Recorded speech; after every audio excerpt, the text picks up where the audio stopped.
Nung dating may PC pa ako, pag kumari gusto kong maglaro, kailangan ko munang buksan ang PC, hintayin mag-load ang Windows, tapos buksan yung laro na gusto kong laruin, another loading screen, then yun, makakalaro na ako. Around 4, 5, baka 10 minutes pa nga ng paghihintay bago makalaro. Isa yun sa mga balakid ko dati kung bakit hindi ako talaga na-addict sa paglalaro eh. Kasi kailangan ko muna maghintay. Hindi siya instant. Eh ngayong meron na akong Steam Deck, isaksak mo lang ang Steam Deck ko.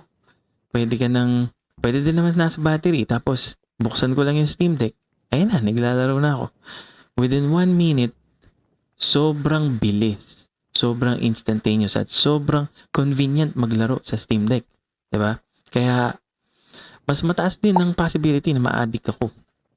Kasi napakadali and napaka-agaran ng access sa mga laro ko. Ang pumipigil na lang sa akin talaga ngayon ay ang sense of responsibility ko. Kumbaga, baka kailangan ko munang tapusin yung tinatrabaho ko o kaya kailangan ko munang mapakain yung baby namin.